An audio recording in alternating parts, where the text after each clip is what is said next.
नीतीश कुमार साहब के खिलाफ पहले कोई प्रोटेस्ट, कोई एहतजाज दर्ज करें बहैसियत कि वो एक मुस्लिम मेजॉरिटी स्टेट के चीफ मिनिस्टर है। और अभी एक साल पहले लाखों वोट उन्होंने इसीलिए लिए कि मैं इस मुस्लिम आइडेंटिटी और जो मुसलमानों के ऊपर जाती है इसके ऊपर मुल्क भर में आवाज उठाऊंगा। 6 मेंबर पार्लियामेंट उनके पास है, 50 से ज्यादा एमएलए उनके पास है। ना उन्होंने कहीं मोदी साहब को ये गुजारिश की या कोई ऐसी चिट्ठी लिखी कि आपके अलायंस पार्टनर ने भरी महफिल में एक मुस्लिम बहन को बेनकाब किया, आप उसके ऊपर कोई कार्रवाई करें।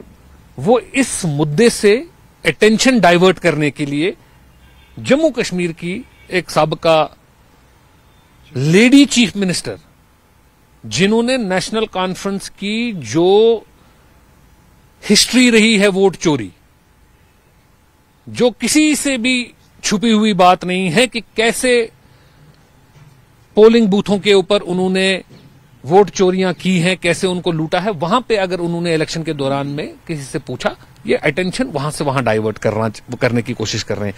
अपने फराइज को अंजाम नहीं दे रहे हैं, अपना जो उनका सवाल बनता है पूछने का वो नहीं कर रहे हैं। क्यों? क्योंकि दिल्ली में बैठी सरकार कहीं नाराज ना हो जाए, भाई आपने हमारे अलायंस पार्टनर को क्यों सवाल पूछा। और जम्मू कश्मीर के नेता विपक्ष यानी सुनील शर्मा ने न्यूज 18 से खास बातचीत में स्टेटहुड के मुद्दे पर एनसी सरकार पर जमकर हमला बोला। सुनील शर्मा ने कहा कि उमर सरकार 370 के बारे में भूल गई है। एनसी सरकार को सिर्फ राज्य का दर्जा चाहिए और उसके लिए सरकार कुछ और नहीं करना चाहती। वहीं सुनील शर्मा ने एनसी सांसदों की जेके के कैदियों को बाहर की जेलों से वापस लाने की मांग पर प्रतिक्रिया दी। उन्होंने कहा कि जम्मू कश्मीर की अशांति के जिम्मेदार सीएम उमर अब्दुल्ला और पीडीपी प्रमुख नवाब मुफ्ती को उनकी जगह जेल में भेज देना चाहिए। वहीं एमबीबीएस सीटों के मुद्दे पर नेता विपक्ष ने कहा कि यह मामला जल्द ही सुलझ जाएगा। सुनिए क्या कहा उन्होंने। इशू पे बीजेपी क्या सोच रही है और जो ये अभी डेवलपमेंट हुई है, मेमोरेंडम जो गृह मंत्री को दिया गया, उस पर मेरे साथ बात करने के हैं leader of opposition Jammu and Kashmir assembly Sunil Sharma. Sharma ji, news 18 से बात करने के लिए आपका बहुत बहुत शुक्रिया। कल जो गृह मंत्री से मिले हैं राज्यसभा के तीनों विधायक राज्यसभा में नेशनल कॉन्फ्रेंस के, उन्होंने मेमोरेंडम के जरिए 2-3 डिमांड्स की हैं। पहली डिमांड, जो प्रमुख डिमांड है, वो है स्टेटहुड की रेस्टोरेशन की। उन्होंने कहा कि स्टेटहुड आपके कमिटमेंट है, आपका प्रॉमिस है, और अब इलेक्शन के बाद आपने ये कहा था कि हम इसको वापस दिलाएंगे। मेमोरेंडम के जरिए उन्होंने फिर इसकी डिमांड जो है दोहराई। देखिए, पहले ही अंडरस्टूड था समीर जी, नेशनल कॉन्फ्रेंस इसी बात पे आएगी। जब इन्होंने सो कॉल्ड स्पेशल स्टेटस के रेजोल्यूशन को लाया था,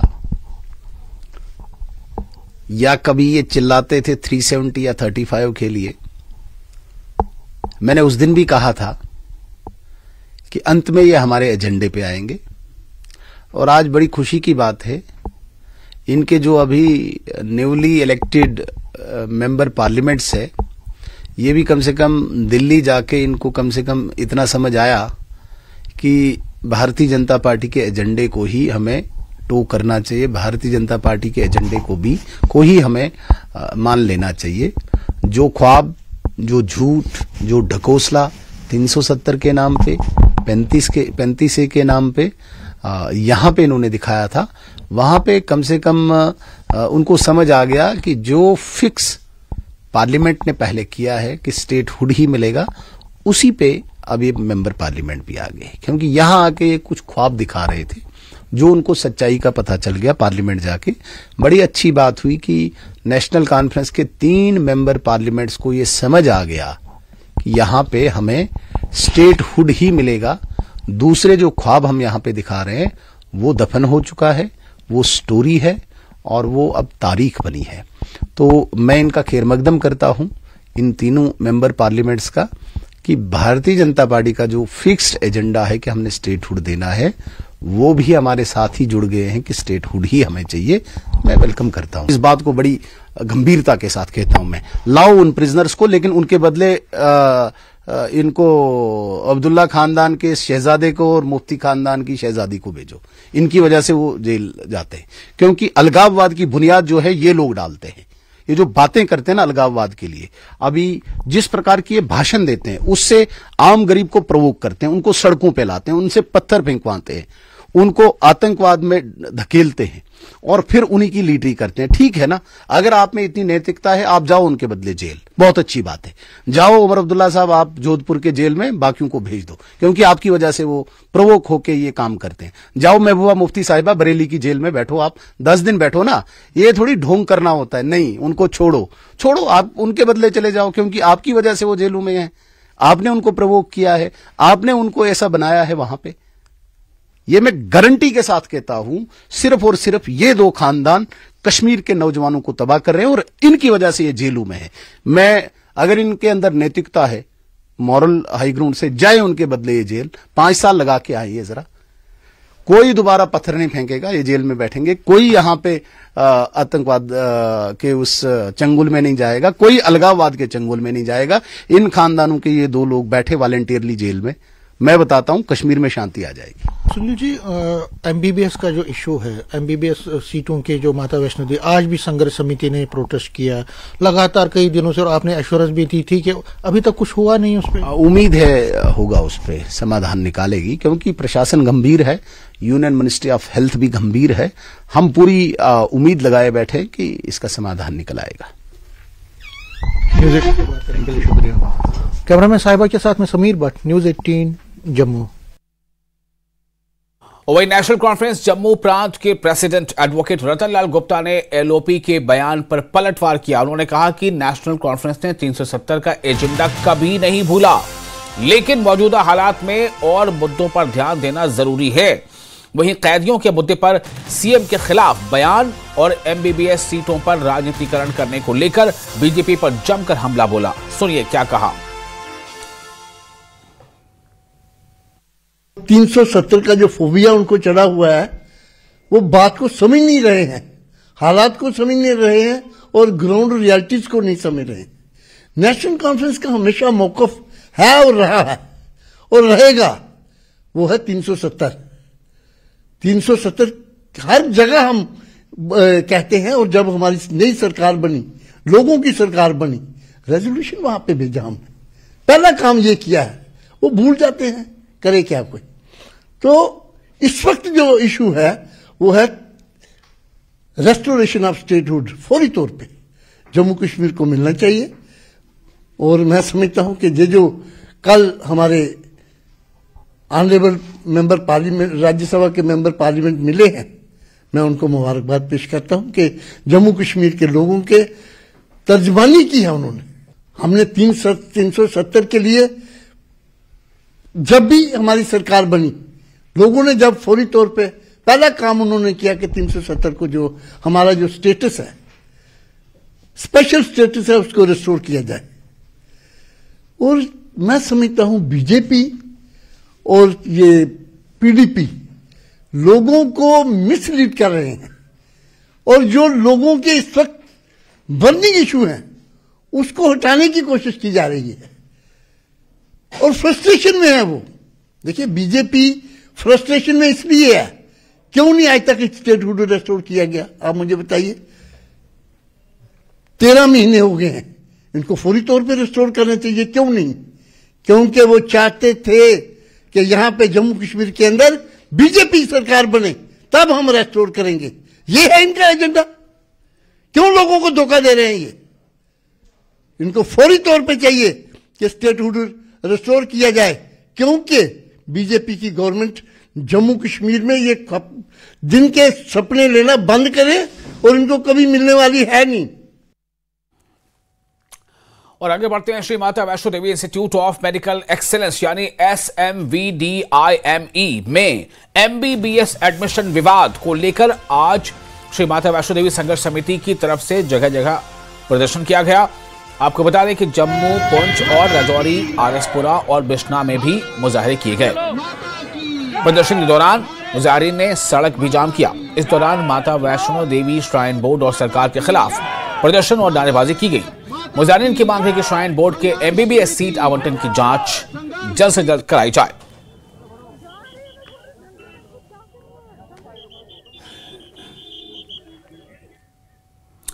जम्मू के विक्रम चौक पर भी संघर्ष समिति की तरफ से श्राइन बोर्ड के खिलाफ मेडिकल सीटों के आवंटन को लेकर जोरदार मुजाहरा किया गया।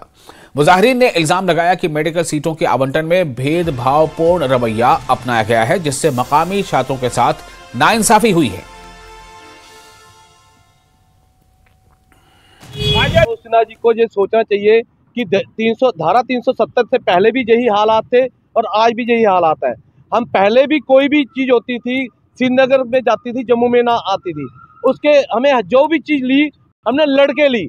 और हम एलजी मनोज सिंह जी को आज आपके मीडिया के माध्यम से बता देना चाहते हैं, अपना हक हम किसी भी हालत में लेके रहेंगे। ये छोटा सा विरोध प्रदर्शन जो उस चीज का मैसेज है, जो एक विराट रूप लेगा। अरे छोड़िए, अबर साहब को अपना नहीं पता, वो दूसरों को क्या बताएंगे। आज भी हम वही भेदभाव सह रहे हैं। हम आपके चैनल के माध्यम से श्रीमान हमारे प्रधानमंत्री नरेंद्र भाई मोदी जी को ये एक छोटा सा मैसेज देना चाहते हैं, कृपया करके हमारे जम्मू का कोई समाधान निकाला जाए और हमारे जम्मू के साथ हो रहा है भेदभाव में इंटरफेयर करें। जम्मू में एक नहीं कई जगहों पर प्रदर्शन हुए। श्री माता वैष्णो देवी संघर्ष समिति की तरफ से त्रिकुटा नगर, सतवारी में भी सड़क पर प्रदर्शनकारियों ने मुजाहरा किया और जाम लगाकर श्राइन बोर्ड और सरकार के खिलाफ नारेबाजी की। मुजाहिरीन का आरोप है कि मेडिकल कॉलेज में प्रवेश प्रक्रिया के दौरान मकामी छात्रों के साथ नाइंसाफी हुई है और इस भेदभाव को खत्म किया जाना चाहिए और सीटों के आवंटन की कहीं न कहीं इसमें गड़बड़ी है, उसकी जांच की जानी चाहिए। एलजी सरकार की तरफ से के अगेंस्ट और एनसी सरकार के अगेंस्ट, क्योंकि ये जो हम सब जानते हैं कि जैसे कि श्राइन बोर्ड के जो सिलेक्शंस हुई थी डॉक्टर्स के लिए, वो सारी मुस्लिम कम्युनिटी को गई हैं, जबकि श्राइन बोर्ड का जितना भी चढ़ावा होता है, जितना चंदा है, वो हिंदू समाज के लिए इस्तेमाल नहीं किया गया। हम लोगों का इसलिए इसके अगेंस्ट इसलिए विरोध है क्योंकि हिंदू समाज का पैसा हिंदुओं के काम ना आए, दूसरी कम्युनिटी के आए, तो वो भी गलत है। क्या हमारे जो इनके वक्फ बोर्ड का पैसा है, क्या कभी वो हिंदुओं के लिए इस्तेमाल किया गया? जब वक्फ बोर्ड का जो वेतन उनका पैसा आता है, वो अगर हिंदू समाज में इस्तेमाल नहीं किया जाता, तो हिंदू आस्था के साथ जुड़ा हुआ जितना भी चंदा है, वो मुस्लिम समाज के लिए क्यों इस्तेमाल हो? हम इसके विरोध अपनी आवाज उठा रहे हैं। 2008 में जो श्राइन बोर्ड का मसला हुआ था, तब की बात हो, शायद इस प्रशासन को मालूम नहीं है। 2008 का जो सिनेरियो था जम्मू की सड़कों का, वही 2008 का सिनेरियो दोबारा बनता जा रहा है। हमारे को किसी प्रकार का, संघर्ष समिति की क्लियर डिमांड है, हमारे को किसी प्रकार का भी मेडिकल इंस्टीट्यूशन नहीं चाहिए। हिंदुओं का पैसा हिंदुओं पे लगना चाहिए, हिंदुओं का श्रद्धालुओं का पैसा हिंदुओं पे लगना चाहिए। और रही बात जो फुटबॉल की, ये बात कर रहे हैं कि जो फुटबॉल में रिक्रूटमेंट हुई है, फुटबॉल की जो टीम का जनित हुआ है, जिस स्टाइल से उमर अब्दुल्ला सरकार चुन के आई है, जिस स्टाइल से ये SRO दोबारा मुख्यमंत्री बने हैं, उसी स्टाइल से ये मेडिकल कॉलेज की रिक्रूटमेंट हुई है, उसी स्टाइल से ये फुटबॉल की रिक्रूटमेंट हुई है। ये खुद ही सही सब स्पष्टों में कहूँ मैं, जम्मू के साथ हर बार भेदभाव हुआ है और जम्मू इस बार अपना हक लेकर रहेगा।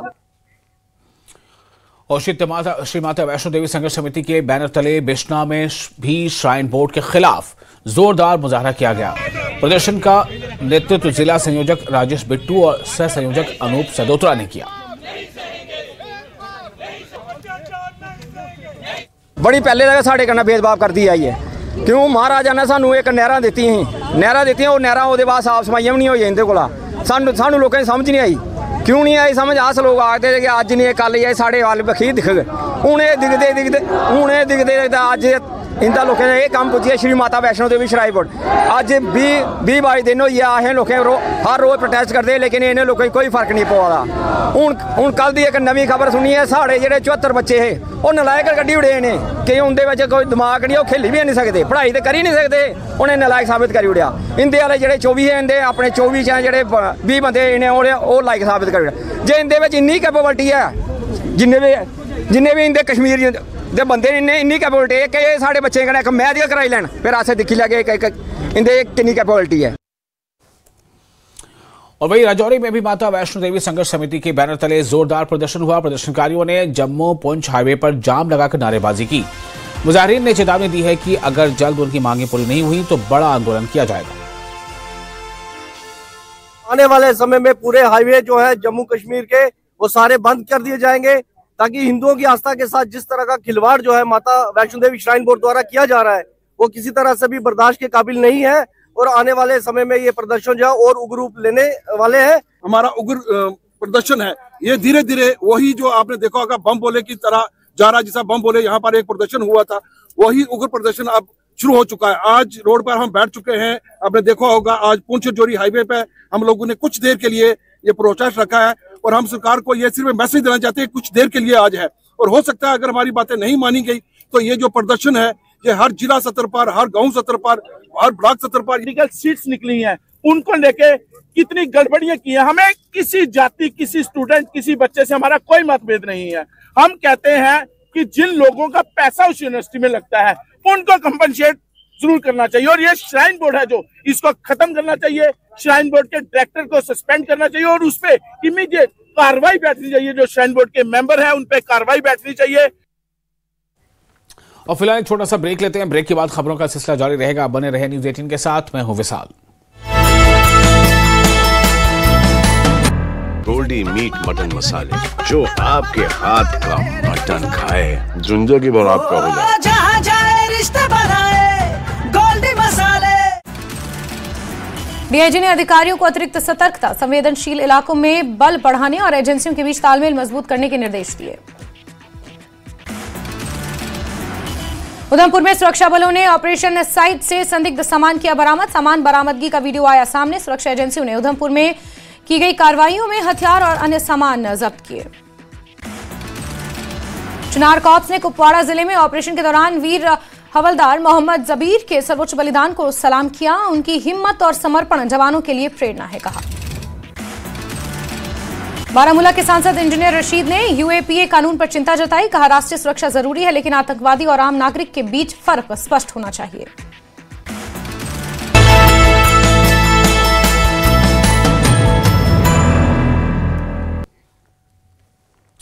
ब्रेक के बाद एक बार फिर आपका इस्तकबाल है। नेशनल हेराल्ड को लेकर दिल्ली कोर्ट ने कांग्रेस के खिलाफ चार्जशीट रद्द कर दी है। जी हां, नेशनल हेराल्ड को लेकर दिल्ली कोर्ट ने कांग्रेस के खिलाफ चार्जशीट रद्द कर दी है, जिसको लेकर कांग्रेस नेता रविंद्र शर्मा ने बीजेपी पर निशाना साधा है। उन्होंने कहा कि दिल्ली कोर्ट में बीजेपी की वेदांता राजनीति फेल हो गई है, या जिसको कहते हैं वेंडेटा पॉलिटिक्स। जैसा ऐसा कहा जाता है कि दिल्ली कोर्ट में बीजेपी की जो वेंडेटा पॉलिटिक्स है वो फेल हो गई है, जो कि बीजेपी के मुंह पर तमाचा है। वहीं कांग्रेस की महारैली को लेकर रविंद्र शर्मा ने कहा कि पहली बार जम्मू और कश्मीर से 1000 से ज्यादा प्रतिनिधि स्वेच्छा से दिल्ली में कांग्रेस की रैली में शामिल हुए। साथ ही रविंद्र शर्मा बिहार हिजाब घटना को भी दुर्भाग्यपूर्ण और काफी इसे निंदनीय बताते सुने गए। कल दिल्ली की अदालत ने भारतीय जनता पार्टी और मोदी अमित शाह की जो बदले की भावना की वेंडेटा पॉलिटिक्स है, मेला फाइडीज और जो उन्होंने केस फ्रेम किए थे, वो चार्जशीट को रिजेक्ट कर दिया। ये साबित करता है कि पिछले एक दशक से वो कांग्रेस के नेतृत्व और खास करके गांधी के खिलाफ एक बदले की भावना से मैन्युफैक्चर करके एक केस जो है वो ढिंढोरा पीट रहे थे, जो कि अदालत में खड़ा ही नहीं हो सका। माननीय अदालत ने कहा कि ये कोई एफआईआर नहीं है, कोई केस नहीं है, इसलिए उन्होंने उसको रिजेक्ट किया। मैं ये समझता हूं कि ये बहुत बड़ा तमाचा है और एक्सपोजर है भारतीय जनता पार्टी और केंद्र सरकार, जो मोदी जी की शाह साहब की सरकार है, कि सिर्फ बदले की भावना से इस तरह का एक वेंडेटा पॉलिटिक्स जो है वो देश में पिछले 11 साल से चल रहा है। देश में आज वोट चोरी का मुद्दा एक बड़ा अहम मुद्दा बन गया। 2 दिन पहले आपने देखा कि लाखों लोग दिल्ली की सड़कों में, रामलीला मैदान में देश भर से इकट्ठे हुए, और जम्मू कश्मीर से भी पहली बार, हम भी किसी भी नेशनल प्रोग्राम में जाते आए हैं, पिछले 40 साल से मैं भी देख रहा हूं, पहली बार हमने देखा कि वॉलंटरली अपने खर्चे पर अपने तरीके से जम्मू कश्मीर से भी 1000 से ज्यादा डेलीगेट कश्मीर के कोने कोने से और जम्मू के कोने कोने से उस महारैली में शामिल हुआ। ये इस बात का संकेत है कि देश समझ चुका है, जो राहुल गांधी जी ने जिस तरीके से बहुत मेहनत और एफर्ट के बाद ये एक्सपोज किया कि किस तरह से वोटर लिस्ट से लेकर के चुनाव के कंडक्ट और नतीजे तक कई किस्म की धांधलियां हैं, कई किस्म की इलीगलिटीज और इरेगुलरिटीज हैं। अनफॉर्चुनेट कल भी प्रेस कॉन्फ्रेंस में हमने ये कहा कि ये गलत है। उन्होंने जिस भाव से भी किया, जिस भावना से भी कहा, किसी ने कहा बाप की हैसियत में किया है, लेकिन फिर भी हम ये समझते हैं कि ये गलत है और अनफॉर्चुनेट है। और कांग्रेस पार्टी के सीनियर नेताओं और कार्यकर्ताओं ने जम्मू में बीजेपी के खिलाफ जोरदार विरोध प्रदर्शन किया और उनके हेडक्वार्टर को घेरने की कोशिश की। इस मौके पर जेकेपीसीसी के कार्यकारी अध्यक्ष रमन भल्ला ने बीजेपी की आलोचना करते हुए कहा कि नेशनल हेराल्ड मामले में कोर्ट का फैसला एनडीए सरकार की बदले की राजनीति की हार है। कांग्रेस पार्टी के नेताओं ने बीजेपी से माफी मांगने को कहा। की तरफ से आज जम्मू में प्रोटेस्ट किया गया है, बीजेपी हेडक्वार्टर का घेराव करने की कोशिश है। सीनियर नेता है क्या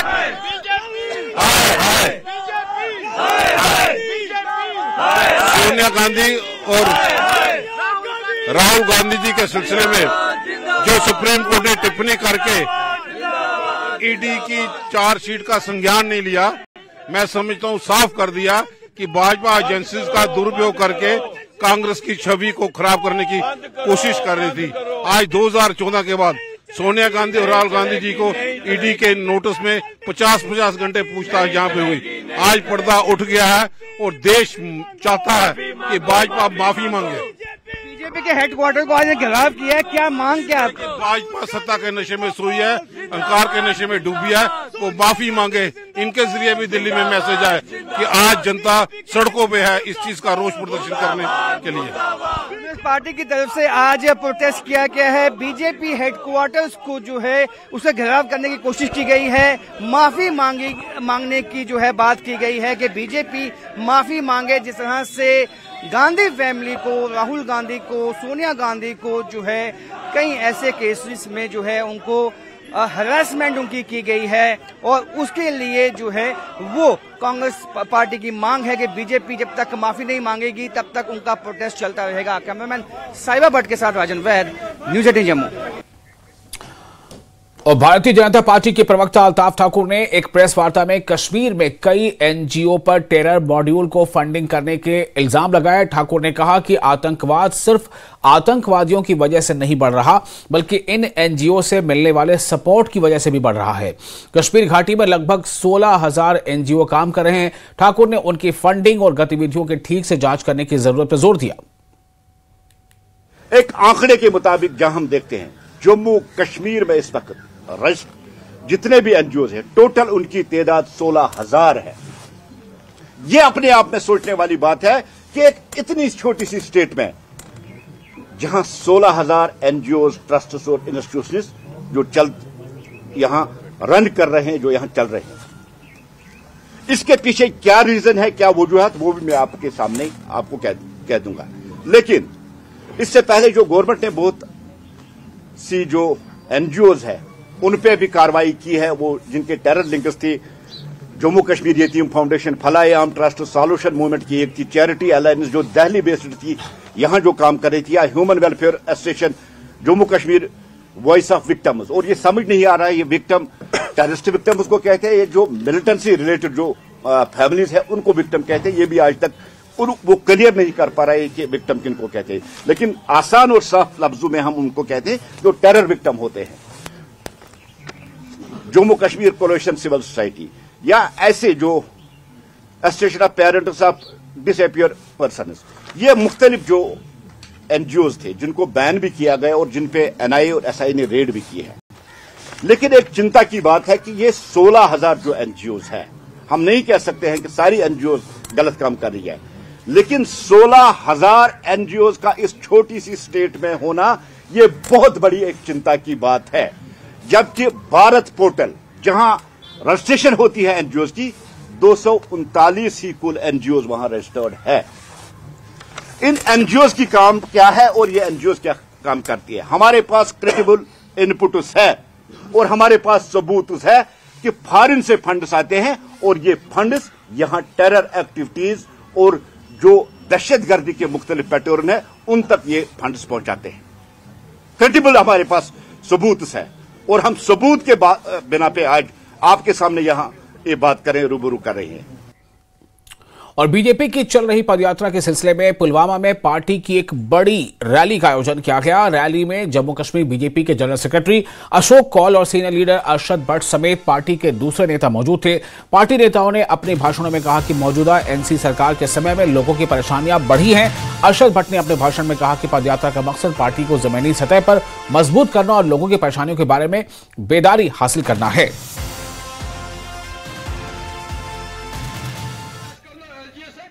लोगों के मुश्किलात है, लेकिन लोगों के मुश्किलात हमारी सरकार ने, नरेंद्र मोदी जी की सरकार ने बहुत कम की है। मैंने बताया इंफ्रास्ट्रक्चर में, मैंने बताया मेडिकल एजुकेशन में, मैंने बताया यहाँ स्कूल एजुकेशन में।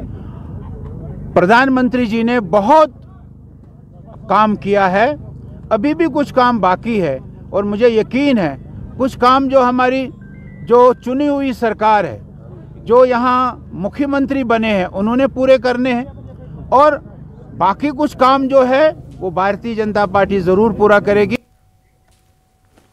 और इसके साथ ही इस बुलेटिन